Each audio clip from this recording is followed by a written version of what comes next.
sacrilege of compromising and of adultering the prasad at the Sri Venkateshwara temple in Tirupati, the controversy is only peaking. Claims and counterclaims are being made from all sides. The former Chief Minister, Jagannath Reddy, just a short while ago addressed a news briefing. He dismissed all the allegations that are being made against his administration that there was animal fat in the ghee that was used to make laddus at the Sri Venkateshwara temple. The board, meanwhile, says that we had raised an alarm multiple times in the past, but the former administration did not pay heed to our complaints. That's an allegation that was echoed by a former priest at the temple as well. We are demanding a CBI inquiry into this issue because it is not a small issue. It does not pertain to a small group of people, but to crores of people. We have also written to the Home Minister of India, Mr. Amit Shah, demanding for a CBI inquiry into this matter. Now, CNN News 18 has been tracking down this particular firm that's mired in this entire controversy as well. AR Dairy Food, that is based in Dindigul, has many other firms. Is one of the firms that this temple trust allegedly blacklisted a few months ago as well because they did not adhere to the norms that the temple wanted them to. Now, we tried to speak to several people in the management of this company, including the managing director, who says that this could be the result of a false positive and there is no way that animal fat could be found in their products. They say we have lab reports too to prove our claim.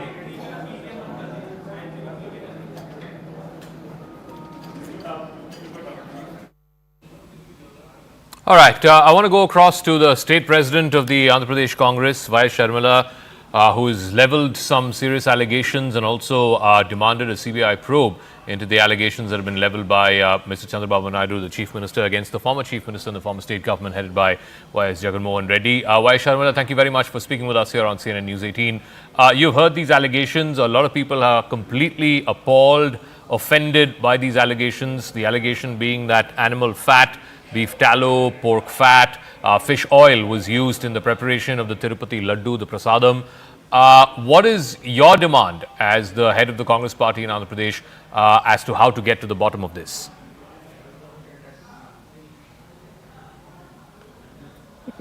Well, Mr. Jagannath Reddy, the former Chief Minister, is saying his government did nothing wrong, while the current Chief Minister, Mr.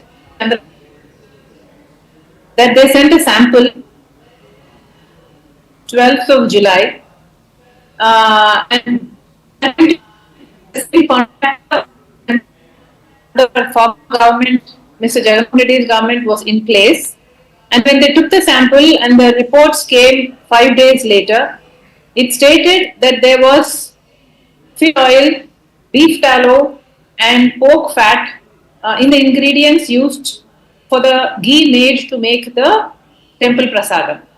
So there is mudslinging happening between Telugu Desam party and YCP party here, between the former Chief Minister and the current Chief Minister, and it's just appalling that such a big issue did not even come to light even after the Telugu Desam party realized the truth of it. 23rd of July, this report was in the hands of the TDP government. Even though the contractor was a former contractor belonging to the older government, this report was in their hands since the 23rd of July. And my All right, we'll try and go back to that audio link with YS Sharmila, the state chief of the Andhra Pradesh Congress. She's, of course, demanding on behalf of the Andhra Pradesh Congress a CBI inquiry to find out what exactly was the truth behind this prasadam, whether there was animal fat, whether there was some kind of beef tallow or pork fat. Yes, YS Sharmila is back on the line with us. Yes, go on, continue, YS Sharmila.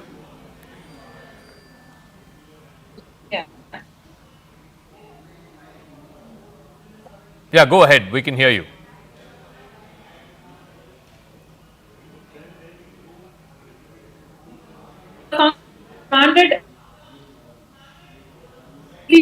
Only Telugu Desam party is blaming the YCP and YCP is blaming the Telugu Desam. So right now the Congress party is demanding a CBI inquiry, for an impartial CBI inquiry, because the truth has to come out. Because what we are seeing here is a huge issue, a major issue concerning the sentiments, the emotions, the faith of crores of people, not only belonging to all over. Inquiry is mandatory, and we have written to Mr. Amit Shah also. The truth has to come out. When one report is saying, the report put out by the current government that came out on the 23rd of July is saying we had no, but this party is agreeing where those employed or in place put by the truth has to come out, and that's what we want to. I do want to ask you, just some time back, your brother, the former chief minister, the head of the YSRCP party there in Andhra Pradesh, he has come out and said this is completely vacuous. There is no truth in all of these allegations, and they've also moved the High Court. Do you see any merit in his argument? I mean, the point is, why would any government, given how sensitive and how popular the Tirupati Devasthanam is for not just people in Andhra Pradesh but across the country and around the world, why would any government do something like this, that give a contract out to a company that's making ghee out of animal fat? Okay, we will try and connect back with YS Sharmila, but Poonam Budde will carry forward the news. Yeah. That was the link with YS Sharmila there. The Congress, the third party in this entire controversy, going on to say that we want facts to be clear, which is why a CBI investigation is needed and independent inquiry is needed. Well, Jagan Mohan Reddy and the YSRCP have also approached the High Court. They too want an independent inquiry, but they want it monitored by court. Jagan Mohan Reddy also went on to say that these allegations are false and it is about false positives, which is what is giving credence to this allegation that the TDP is making, but there really isn't any truth to that. Listen in to what he said earlier today. Let them see anything. Yeah, immediately at the end of the day. Anyway, at the end of the day, I myself am writing a letter to the Prime Minister, and myself am also writing a letter to the Chief Justice of India also explaining to them as to how Chandrababu Naidu has twisted the facts and why action should not be taken on Chandrababu Naidu for having done so. Sir, will you be meeting to PM as well in Delhi? PM meeting is a separate story altogether. And me writing a letter to these institutional bodies, to the heads of the institutional body, that's a different story. Sir, directly CM attacking you, how do you see that, sir? Don't. The person who's chief minister is directly attacking. I'm asking you, the ghee which was used for making the laddu for Tirupati Balaji temple was provided by your company? Sir, provided by the companies, not right now. Earlier we have done. Yes, 8 months earlier. Yes, when before 8 months it was banned from providing. And we are one among them. So there's a report, ma'am, is saying that it has adulteration and animal fat was used in the ghee. So actually, I want to say one thing, that my product is pure. As a quality person, I'm there to say, if you have a doubt, you want to check again that whether the news is true or false. If you want to compare exactly with that report also, you can strongly say, I am there to state that my product is available everywhere in the brand of Raj. You can take the sample. You can send to any NABL lab, any accredited lab. Okay. And it will define the same thing. And additionally, the parameters which they have given, like the fish oil, the animal fat, so and so parameters, what they are stating is, it can't be concluded by just comparing a milk fat. It is related to lot of things behind the source. What I mean to tell is, the source is there to give you a product. So simply we can't state that it is so and so, so and so. Even a result has a false position. Okay, ma'am, two things. I want to know why it has been barred from supplying ghee 8 months ago. If everything was clear, everything was fine, why it was blacklisted 8 months ago? Why it was blacklisted? But I've been We told are that not the company was blacklisted. There was because to simply say the block list is nothing there, but we didn't get any information like that. And additionally, if I want to tell that the reasons we have behind this. Yes, ma'am. Last question also, because the price which you were selling the ghee to the temple was 350 rupees. Ma'am, is it possible to supply a true product, a genuine product, ghee, cow ghee at 350 at this time? Because normally a normal ghee from other brand is not available below 600 or 700 rupees. Yeah, the rate, I understand it. Because we made a bulk procurement and we have purchased and we had enough stock to supply for TTD. Okay? Yes. Yeah. From there we started for going into the TTD. So we thought to do that. So we just entered into that. The ghee which was supplied, animal fat in it. It has beef as well as fish oil. And AR Food Private Limited was the one who was supplying the ghee. What you have to say on this? The thing is, there is no possibility of animal fat in the ghee, and we are not using for that. And we are using only the cow fat for the production. And each and every batch is tested with the NABL accredited lab and our own lab, and then only we are dispatching it. The same is tested by the Agmark authority also, and it is sent to the Tirupati. But we are not the major supplier. We are very, very, very meager supplier. We are first entered. We have supplied a maximum of 4 tankers only they have accepted. After that, they have sent a report of the quality issue that we have stopped, and we never supplied to a huge quantity. And also, they are not using our own ghee alone for a day. They are mixing every supply. Who are all supplying to them. 4 or 5 people are supplying. Okay, and sir, how did you manage to supply this food at the rate of 350? Because the thing is, instead of giving a money of donation, we have managed the costing. That is our indirect way of donating to the temple only we have managed, and this is a way to enter into the tender. So if you want to enter in the field, so next we'll try to earn in later date to the costing. We'll do in the form of donation. Instead of doing money donation, we'll compensate in the price. We got an entry point. Okay, there is a FSL report which has been released by the state government. It's a FSL report saying that ghee which was used for making of the laddus has beef oil and fish oil. No, this FSL report is not sold there. They are also taking samples and the report has they got it. There is no failure. Been banned or barred from supplying ghee 6 months ago because there was some quality. It is, sir. We have supplied only in June and July. June supply only they accepted. July we have been returned it and we have got it. There is no other supply. Totally, the supply is only 4 tankers. So, has there was any communication from the side of TTD that why they have communicated? We have sent the reply, and they have sent the reply, or that we have replied. We have not received any reply from their end. Okay. The proper communication is there. We are giving all reply to the queries of the TTD.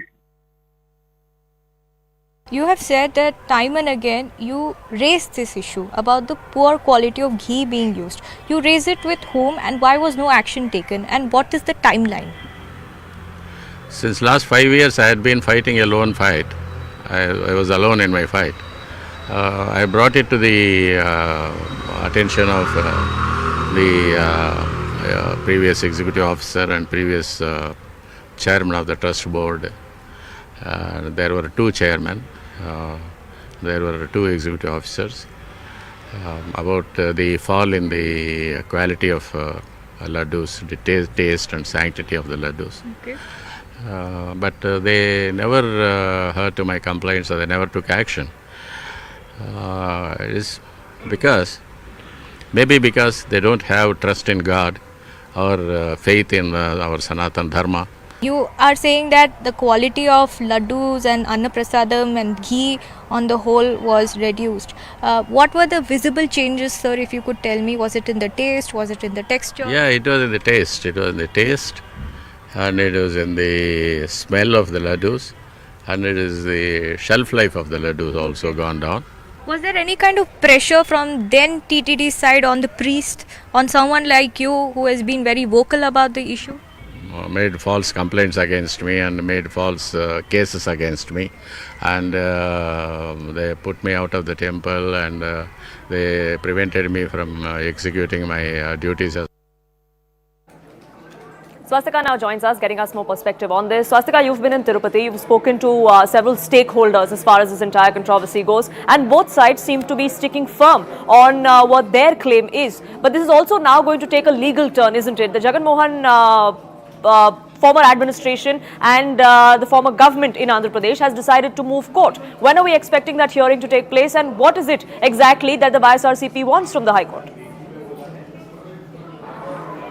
In fact, not just court, with news just coming in that the former Chief Minister of Andhra Pradesh, Jagan Mohan Reddy, has in fact said he's writing a letter to Prime Minister Narendra Modi. He's also going to write to the Chief Justice of India, claiming that all the allegations levelled by Chandrababu Naidu are twisted, and action should be initiated against him for perpetrating lies. That's what Jagan Mohan Reddy said. In fact, in a short while ago, he also addressed a press conference saying that these are diversionary tactics being adopted by the Chief Minister, and the fact that he is trying to hide his failures for not executing his Super 6 schemes despite coming to power in 100 days, and also raised a question on the false positive factor.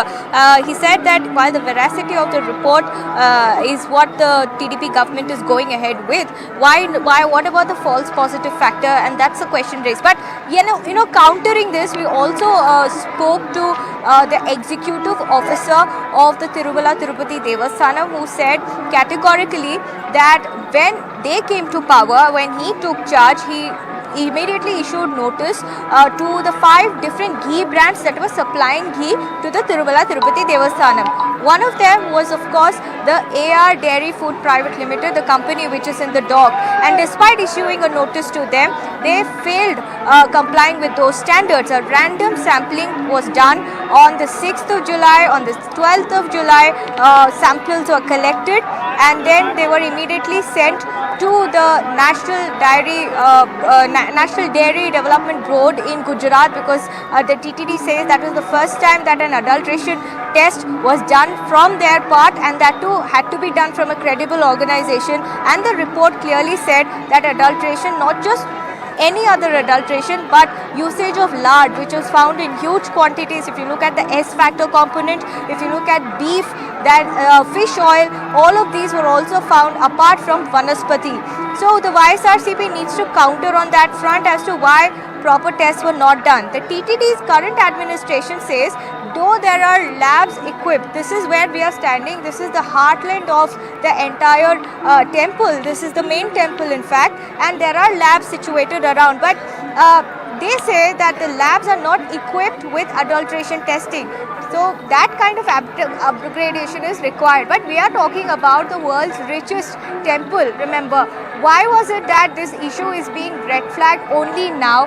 Why is it that it was never considered that perhaps testing methods are required to focus on to ensure that the adulteration factor is not there? Another allegation coming in, or another counter coming in from the TTD side is, when you order products for a cheaper rate, if the market price of ghee is anywhere between 1,000 to 1,100 rupees per kg, when you're ordering for 320 rupees per kg, then the quality will be definitely compromised with, and that's exactly what they said for AR Foods, in fact, with whom we spoke earlier.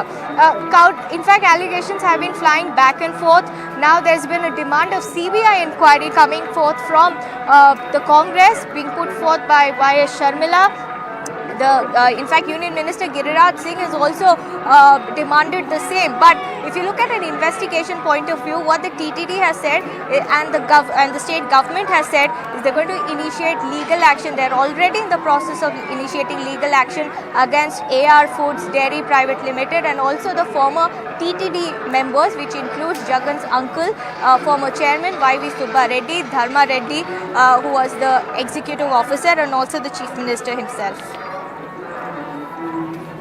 So call for probe, an independent one or a High Court monitored probe, is now gaining momentum, and all sides really want the truth to come out, because both Jagan Mohan Reddy and the YSR CP and the TDP on the other side continue to stick with their stance that their report is that of actual importance, and their report and their claims are true and not what the other side is claiming. Even as those allegations fly thick and fast, the central government has also now stepped in. Union Health Minister has spoken with Chief Minister of Andhra Pradesh, Chandrababu Naidu. They've also sought a report. JP Nadda, in fact, ensuring or promising that strict action will be taken against anybody who's found guilty of this kind of sacrilege. Listen in to some of those reactions. आज ही मैंने चंद्रबाबू नायडू जी से, जैसे ये असल में ये खबर digital media के माध्यम से आई है और कुछ जगह पर रिपोर्ट हुआ है, तो जैसे ही ये खबर मुझे मिली मैंने चंद्रबाबू नायडू जी से बात की, उनसे मैंने डिटेल उसकी ली है और मैंने उनको कहा है कि आप तुरंत एक जो आपके पास अवेलेबल रिपोर्ट है वो रिपोर्ट आप मुझे भेज दें। उस रिपोर्ट को मैं एग्जामिन भी करूँगा, स्टेट रेगुलेटर से भी बातचीत करूँगा, उनका क्या कहना है उसको भी जानूंगा। उस जो रिपोर्ट है जिस सोर्स से आई है उस रिपोर्ट को पूरी तहकीकात करके उसके सारे पहलुओं को ध्यान में रख करके suitable action will be taken. So you must have seen the lab reports of the prasad, the laddu that has been given in Tirumala, Tirupati. How do you react to such big allegations? This is shocking. This hurts the sentiments of crores of devotees of Lord Tirupati, including me, all of us. And nobody has a right to play with our faith. Therefore, we demand immediate action, we demand fast-track investigation, and the punishment which they deserve should be given to them on an urgent basis. Tirumala Tirupati देवस्थान हिंदुओं का एक पवित्र धार्मिक क्षेत्र है। तिरुमला लड्डू को बहुत पवित्र प्रसाद माना जाता है। ऐसे लड्डू को अपवित्र करना एक मूर्खता है, ये अक्षम अपराध है। मैं एपी सरकार से मैं विनती करता हूं कि तुरंत इसके ऊपर इंक्वायरी करना है। मामला तो बहुत गंभीर है अगर ऐसा है, क्योंकि जो आप बता रहे हैं कि किस तरह के पदार्थों की वहां मिलावट मिली है, ये तो किसी भी हालत में मतलब मंदिर जैसा पवित्र स्थान और प्रसाद जैसे पवित्र चीज तो छोड़ दी थे, सामान्य भी नहीं मिलना चाहिए। लेकिन मुझे इसमें इतनी आशा है कि सरकार को इस चीज को और गंभीरता से इन्वेस्टिगेट करना चाहिए, शायद 2-3 और लैब से टेस्ट करवाएं। See, this is not a new thing. See, the quality of prasad is always quite superior, and people even if you get a small bite also, it's like a mahaprasad to everybody. That's what we all know. It was done with a very great reverence, and especially the materials will be chosen for prasad is sourced from very, very trusted groups and trusted companies, and which had been given by the last few decades. You want to get this particular material, grains, everything is sourced out in a very well-structured manner, and no one has dared to violate that part, and no one has dared to change. Even if they wanted to change it, then no one dared. So imagine you need per month, so per day, you need 15,000 kgs of ghee is needed to make prasad. These guys say, their claim is, why did we change the vendors? Was it is 1,000 rupees plus something, and we have changed it. We have brought it down to, and they said we have to give. The Supplier had given us around 360 to 400. The making of ghee itself is quite high price. So we understand how could they source such a cheap ghee? And later, after a few months, when we were all wondering, maybe we don't know how could they achieve it. So we don't know. They had sourced out from somewhere from Delhi, Ghaziabad, somewhere in UP. Delhi or part of Delhi.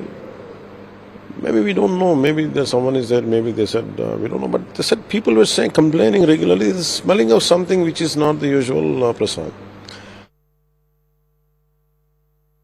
This is a very serious issue concerning to all because इसमें ज़्यादा लोगों का श्रद्धा है, तो इसीलिए जो present Andhra Pradesh के माननीय मुख्यमंत्री जी ने जो बोला है ये बहुत ही गंभीर मामला है, तो इसीलिए इसका पूरा डिटेल्ड इंक्वायरी होना चाहिए।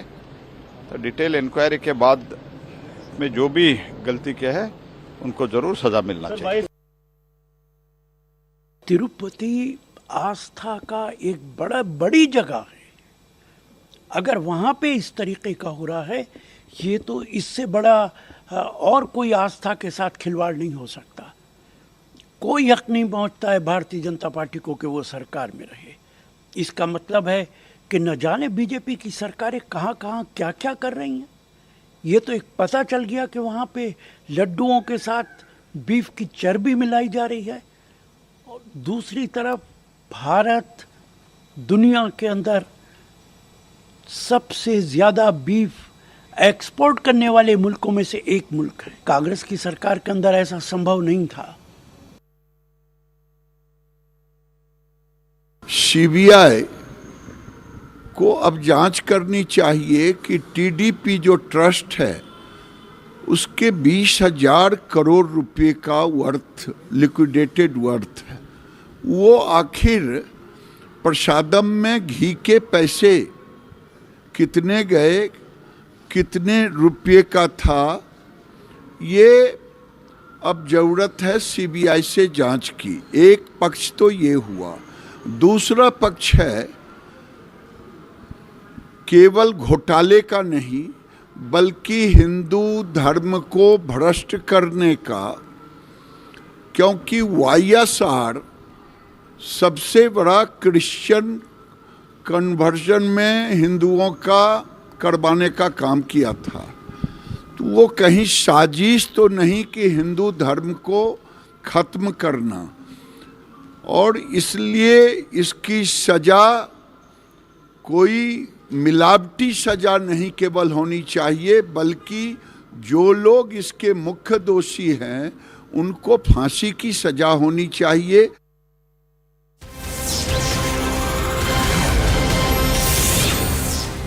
Moving on now to more breaking news that's coming in, and this is the fallout of the RG Medical College rape and murder case of the junior doctor there, which took place over a month and a half ago.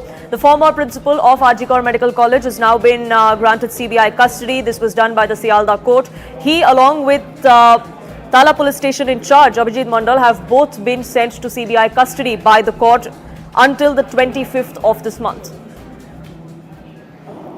Kamalika, my colleague, now joining us, getting us more details. What transpired in court, Kamalika?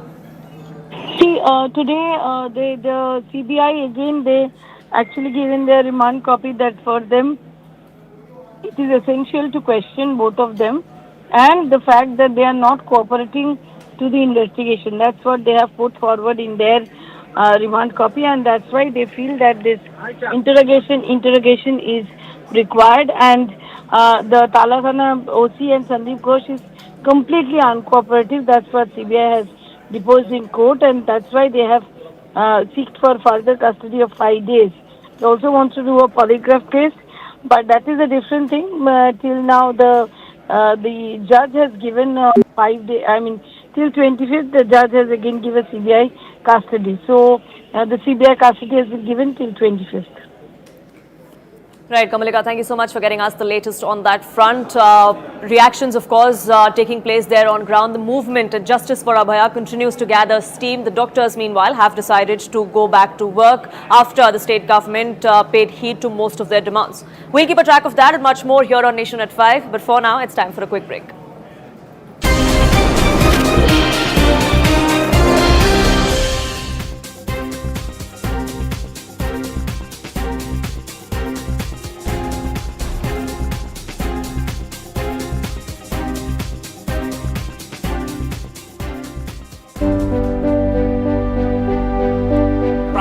Narendra Modi is coming on a landmark 3-day visit to the United States of America, and CNN News 18 is in the US to track every engagement of the Prime Minister.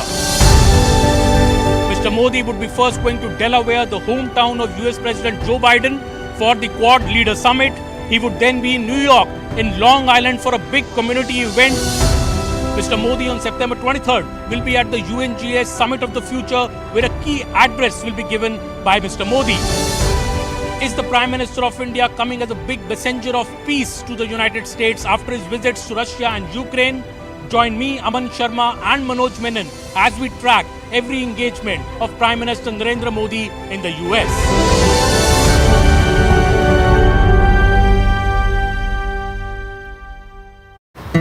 Manifesto. Our position is one, that the BJP gives us Pegasus for a day so that we can tell who gives a direction from here, and it gets followed in Pakistan by the top leadership, by the ministers. Number two, we all remember the Pakistan frame that the BJP has when Mr. Modi went to Pakistan, hugged Nawaz Sharif, the then Prime Minister, had Kashmiri chai with him, had biryani with him, broke the protocols, sat in his chopper. The very country. You have still not answered the question. You are harping back to what happened in the past. Two wrongs will not make a right.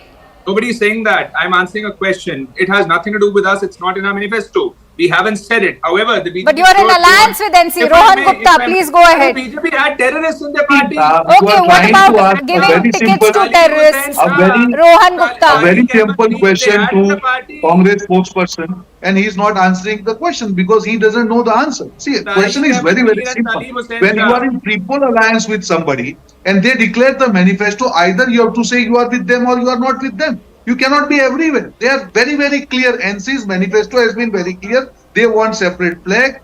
They will return Article 370. They want trade with Pakistan. They want talks with Pakistan. The question is very simple, whether Congress party endorses these views or not. If not, then why they are in triple alliance? Number two, now Pakistan has also endorsed this view. So does that mean that our enemy Pakistan, don't speak in between, I never spoke in between, right? So does that mean that if Pakistan stands, if Pakistan wants return of 370, do you feel that is good for the country? I think it's a big question to a national party. It's not only about Jammu and Kashmir. It's a repercussion, since Congress is the national party, the repercussion is all across the country. You cannot just play around in between. Not here, not there. You should Nasir be very Lone, clear. I'd like to bring you in. Okay, let me also bring in in the National Conference spokesperson, Nasir Lone. Nasir, I'm sure such a pre-poll alliance wouldn't have happened without support from the Congress party. NC is very clear that there is support coming in. What has given the Pak Defence Minister the kind of confidence to say so, that they are on the same page as Pakistan today, if the Congress was not, if actively and verbally but silently supporting your manifesto? My first and foremost, good evening to everyone first of all. My first and foremost question to all of you is what is the problem with Article 370? Article 370 was given by Indian Constitution. It was way within the ambit of the Indian Constitution.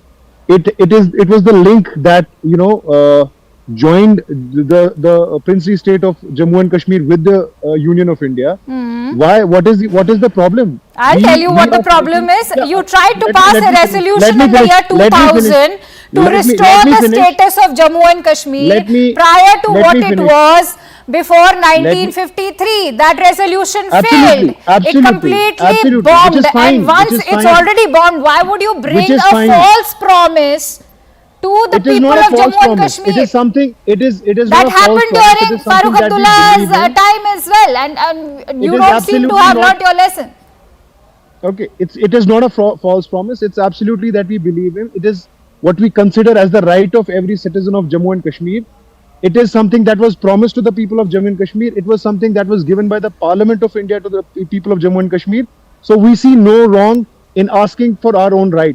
Two, the abrogation of Article 370 was done in absence of any elected government, any elected representative, any elected member from the Jammu and Kashmir Assembly. So, and coming back to what the BJP spokesperson was saying about Congress, they should actually ask themselves, when they made an alliance with the PDP in 2014, what was PDP's manifesto? Were they against Article 370? No. They talked about self-rule.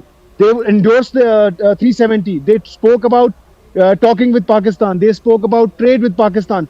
Why did the BJP form the government with them? Why was All right. why was I'm sure Rohan Gupta, you'd like to part of respond to that. That's a government? very valid question being posed by Nasir Lord.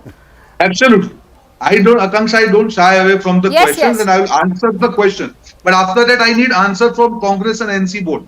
See, there is a difference between pre-poll alliance and a post-poll alliance. That was the election where there was no clear-cut majority to any party. And after the elections, if you form the government, obviously there will be common minimum program where you don't agree with all the points. But when you go into pre-poll alliance, it is a very clear-cut thing that both the parties align in their manifesto. And that is the question Congress party is not able to answer. Akanksha, it's not about one state. Again, I am telling you, Jammu Kashmir is a very crucial state to us. Maybe NC can have their own compulsions. But the question is to Congress party, what is their stand? They are not very clear on 370. They are dilly-dallying both the seas. You cannot go do like that. Because if Pakistan is supporting, endorsing your views, there is something seriously wrong with your view. Same way, if Pannu, the terrorist, he supports Congress party leaders' views, then there is something serious with their views. So,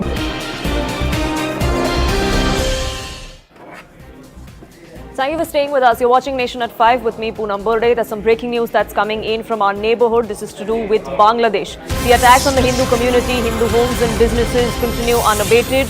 Alarm has been raised by India. Alarm has been raised by Hindus living worldwide. Now we're given to understand that a similar attempt is being made. A signature campaign is now being floated. In a letter to the UNHRC, intellectuals and academicians, RSS-linked body has also written to the UNHRC to look into the atrocities on the Hindu community in Bangladesh. The letter was written after a signature campaign by 1 lakh people. The letter states, and I quote, that Hindus are facing existential crisis in Bangladesh. Persecution and violence against them is escalating every day and they are being systematically targeted.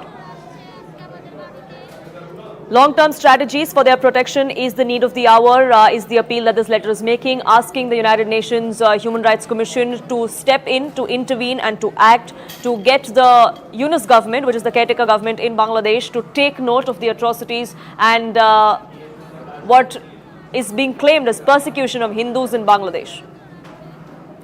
Akash, my colleague, joining us, getting us more details on this front. Akash, what more can you tell us about this signature campaign and the appeal that has been made to the Human Rights Commission?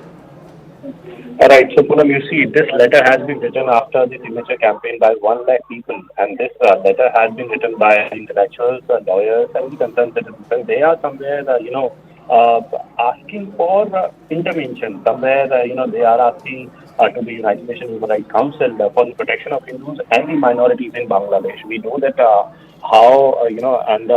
since the time when the former Prime Minister Sheikh Hasina fled from the country, the conditions there, even in the interim government, how minorities have been facing the conditions. And this letter is talking about the sort of violence and the vandalism, also the kind of assault and killings that are happening in the country, and that's the reason why it has been asked that the UN should deploy a fact-finding mission and engage with Bangladesh government so that not just the rights of the minorities can be saved, but also they can be protected. Right, Akash, thank you so much for getting us the latest on that front. Shifting focus now to a shocker that came to the fore from Gurugram, from what is called a Millennium City. There's a video that is now coming to the fore of a 23-year-old biker who was killed in a head-on collision.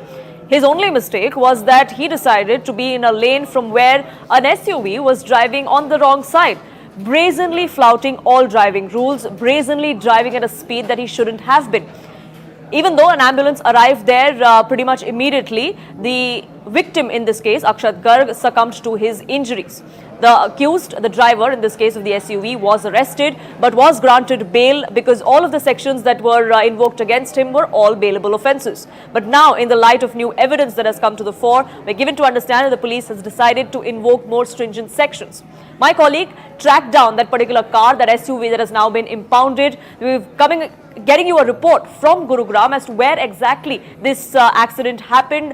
Why exactly is Gurugram prone to accidents in the first place? Take a look. On 15th of September, Akshat, Praduman and few of his friends left from Dwarka to cruise their bikes in Haryana's Gurugram. Well, perhaps Gurugram is one of the favorite spots for the bikers when it comes to cruising their bikes and riding for leisure. Well, Akshat left from his home imagining that he will be going out, enjoying with their friends, with his friends. But on that day, something very tragic happened, which resulted in loss of his life. Well, right now I'm coming to you from Gurugram, and in particular, this is the golf course road in the phase 2. And this was the very turn where Akshat had lost his life. Well, he and his friends were driving rightly and driving in their passage lane, but a Mahindra car was driving recklessly from the wrong side, and they rammed into Akshat, who was driving towards the ambience wall here in Gurugram. Well, the moment when that accident took place, Akshat lost his life. In fact, the entire sequence of the event was captured in Akshat's friend's camera, which was mounted on his chest. And in fact, that camera captured how that incident took place. Well, a car was driving from the other side, which was the wrong side of the road, and he rammed into Akshat on a very high speed. Well, this is the blind spot where this particular accident took place, and perhaps this road is not new to such accidents, but on multiple occasions certain accidents have been reported on this very road due to the blind spot and also due to reckless driving. Take us through the whole sequence of events. How did this happen? What led you to capture that video in the first place? And what was the time, the location when this entire collision happened? Okay, so ma'am, that was Sunday. It happened between 5 a.m., 5:45 a.m. or 6 a.m. in the morning on Sunday. And we usually go for Sunday breakfast rides. We have a small bikers group, and that morning was the same. Me and Akshat, हम लोग gather होते थे Ambience Mall पे, and we used to go to Moorthal, Aravali or Manesar to have breakfast and return to our homes. That morning, Akshat and me, we met at DLF downtown, and then we went to Cyber City to refuel our bikes. And when we were returning from there, on DLF phase 2 turn, there is a blind spot, and there was a car coming from the wrong direction.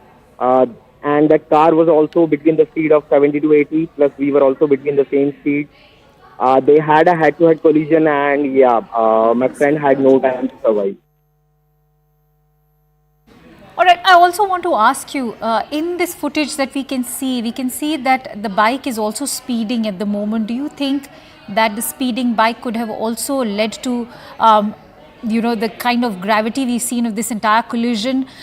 Could the speed of the bike have also contributed to that collision? Okay, ma'am, so if you know about that lane, that road has a minimum 60 kilometers per hour speed limit. Like, that has to be the minimum if you are on that road. So being between the speed of 70 to 80 is, I think, okay for that road. Plus, again, you cannot justify a bike speeding cause of the death, because the primary cause, if that car was not coming from the wrong direction, it would have never happened, and it would. Slipping into a quick break here on this edition of Nation at 5, but news and updates continue on CNN News 18. Do stay tuned.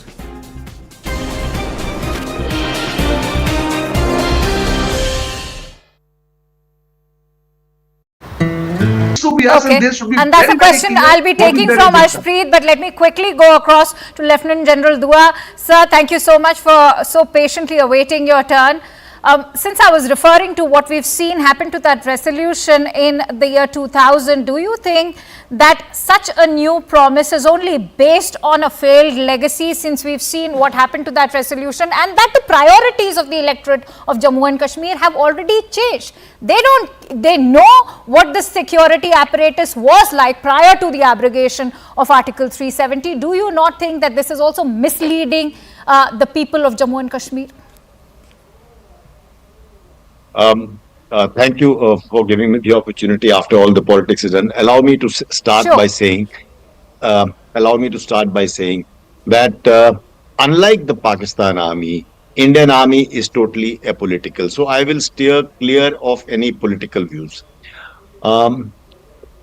about the security situation. Rohan, if I could begin with you, first of all, I'm sure the Congress would say that no such promise of, returning to Article 370 has been made in the Congress manifesto. Then why be concerned about what the Pakistan Defence Minister is saying? See, you cannot just say that it is not there in your manifesto. You are fighting this election in pre-poll alliance. You have seen National Conference manifesto. They are talking about talks with Pakistan, trade with Pakistan, 360, 370. NC's manifesto is very clear. When you are fighting election in pre-poll alliance, that clearly shows what are your views. And these are not my words. These are words of Pakistan Defence Minister, where he clearly endorses views of Congress and NC. So I think the question is that why our opposition, why our enemies are supporting your views. This is the first time in history of Indian politics the opposition party is supported by our enemy, and still they have no answer for that. So I think there are questions which Congress party and NC needs to answer, that why Pakistan is happy with their stance. If your enemy is happy with your stance, it means that stance is wrong. So I think Congress will have to come clean what is their clear-cut agenda for future. Otherwise, people of the country will not leave them. All right, Ashpreet Khadiyal, let's have it straight from the horse's mouth. What explains the Congress party's silence when all of this chatter is going on? We've heard National Conference's view. It's very much on the manifesto, and you may say that you've not made any such promise, but you're very much in alliance with the NC. So what explains the silence? Well, the logic that has been given by the Bharatiya Janata Party and the spokesperson here is that a person has supported your statement, therefore you are responsible for that. That is the logic that they've given. First and foremost, if Mr. Modi gives a statement and an ABC or any sort of person with any sort of history, background, character comments upon it, supports the statement of Mr. Modi, would it have anything to do with Mr. Modi?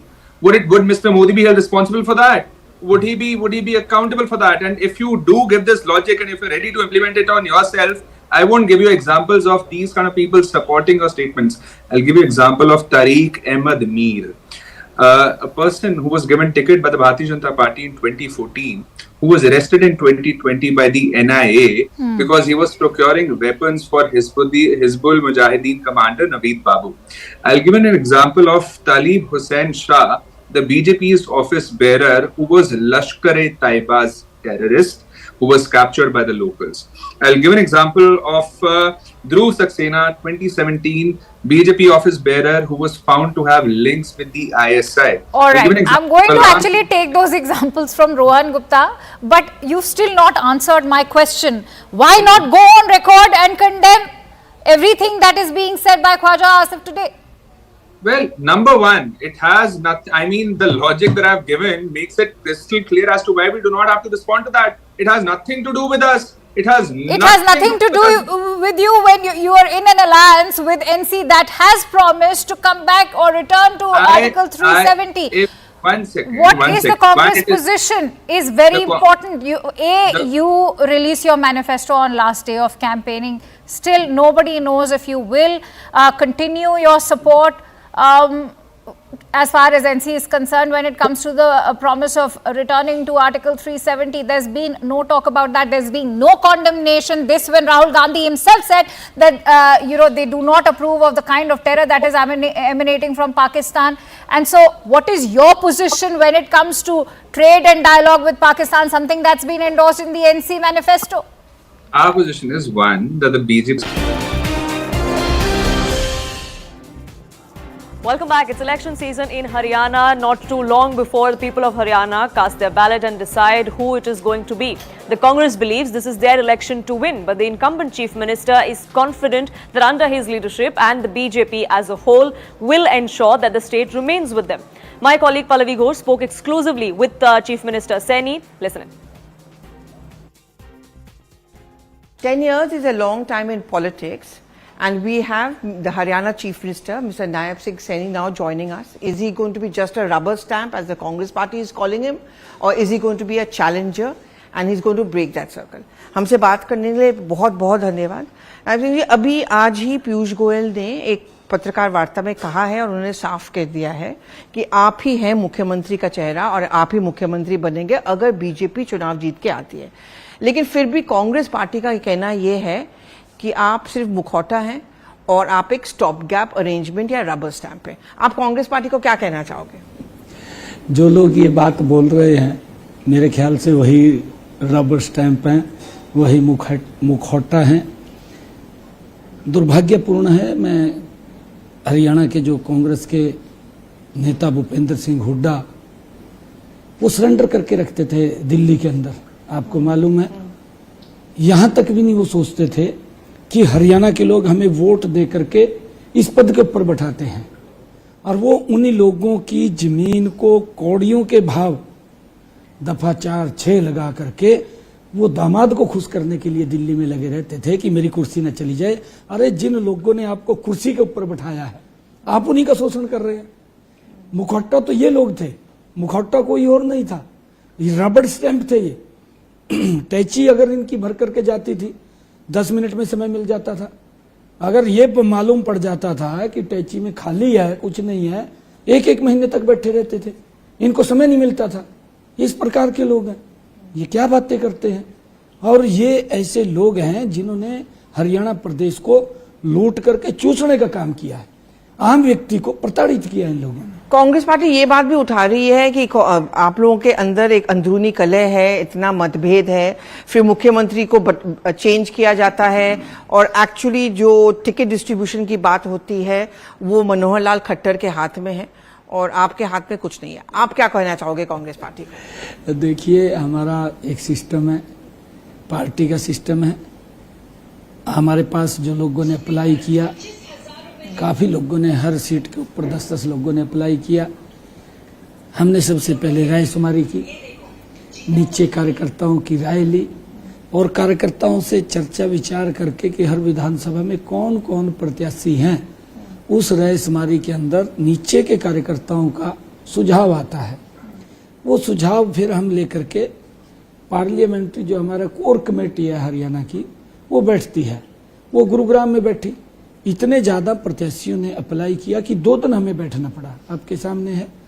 2 दिन के बाद हमने वहां पर उसको short list किया, क्योंकि प्रत्याशी कहीं 5 कहीं 10, जब इतने प्रत्याशी होते हैं तो समय लगता है। और उसके अंदर एक कमल का फूल है, काम करने वाले सभी हैं, सभी मजबूत हैं, उसमें से निर्णय करना है। मतलब सिर्फ मनोहर लाल खट्टर की नहीं चली, ये सामूहिक निर्णय लिया गया। देखिए, पार्टी की हमारी चलती है, पार्टी के पार्लियामेंट्री बोर्ड की चलती है। पार्लियामेंट्री बोर्ड के अंदर हमारे मनोहर लाल जी भी हैं, वो भी बैठ करके इंडिपेंडेंस इस बार तो मैं आपको बता रहा हूँ, कांग्रेस के अंदर ऐसा कुछ नहीं, वहां व्यक्तिवाद है, वहां तो व्यक्तिवाद है।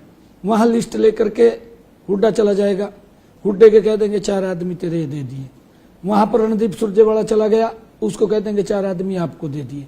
ये हालात है। मेरे तो एक वो स्लोगन याद आ गया है 16 फिल्म के अंदर, जो आशा रानी बोलता है, उसके अंदर कहता है कि कुछ इधर जाओ, कुछ इधर जाओ, बाकी तो मेरे पीछे आओ। बिल्कुल। पीछे तो कांग्रेस में कुछ भी नहीं है, खाली है, कुछ तो इधर भेज दिए, कुछ इधर भेज दिए, पीछे का खाली रह गया सारा का सारा।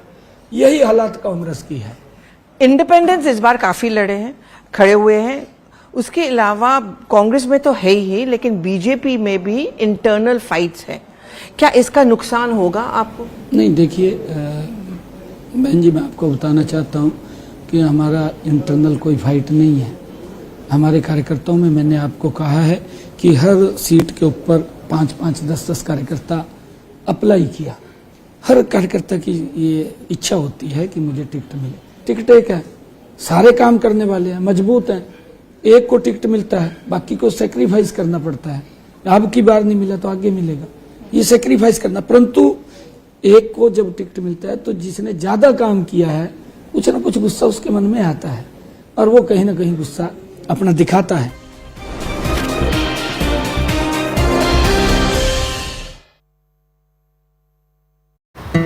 For a day, so that we can tell who gives a direction from here, and it gets followed in Pakistan by the top leadership, by the ministers. Number 2, we all remember the Pakistan frame that the BJP has when Mr. Modi went to Pakistan, hugged Nawaz Sharif, the then Prime Minister, had Kashmiri chai with him, had biryani with him, broke the protocol, sat in his chopper. The very Ashpreet, you have still not answered the question. You are harping back to what happened in the past. Two wrongs will not make a right. Nobody is saying that. I'm answering a question. It has nothing to do with us. It's not in our manifesto. We haven't said it. However, the BJP... But you're in alliance with NC. Rohan Gupta, please go ahead. The BJP had terrorists in their party. Okay, what about giving tickets to terrorists? Rohan Gupta. A very simple question to Congress spokesperson, and he's not answering the question because he doesn't know the answer. See, the question is very, very simple. When you are in triple alliance with somebody and they declare the manifesto, either you have to say you are with them or you are not with them. You cannot be everywhere. They are very, very clear. NC's manifesto has been very clear. They want separate flag. They will return Article 370. They want trade with Pakistan. They want talks with Pakistan. The question is very simple, whether Congress party endorses these views or not. If not, then why they are in triple alliance? Number two, now Pakistan has also endorsed this view. So does that mean that our enemy Pakistan, don't speak in between. I never spoke in between, right?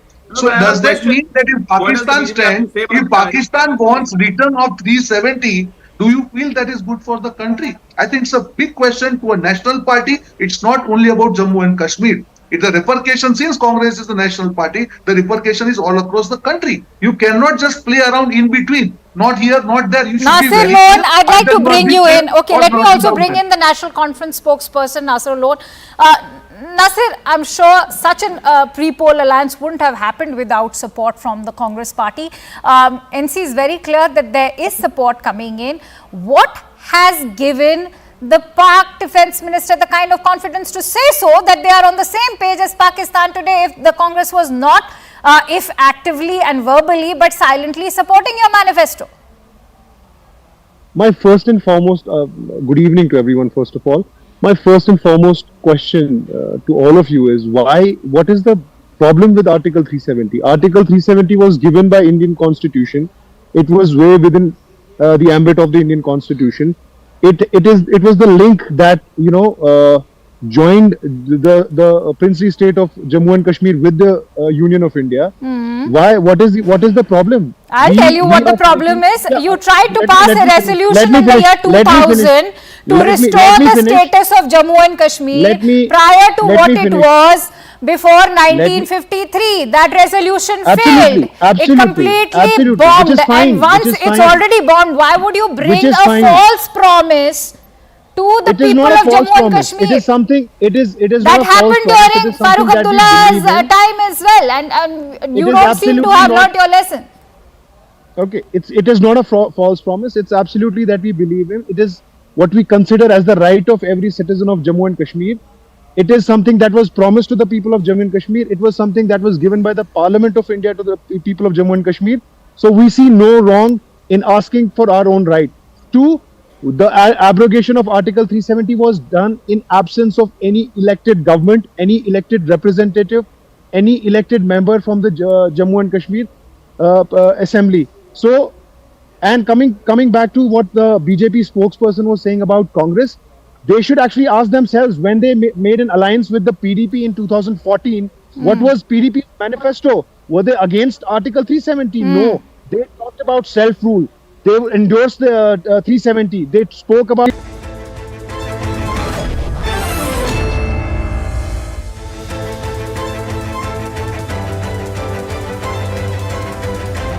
Very warm welcome. You're watching Plain Speak with me, Akanksha Swaroop. With the controversy surrounding the laddus served as prasadam at Tirupati temple turning into a political storm in Andhra Pradesh, YSR chief and former Andhra Chief Minister Jagan Reddy has claimed that the ghee adulteration allegations were an attempt to divert attention from Chandrababu Naidu's 100 days of rule in the state.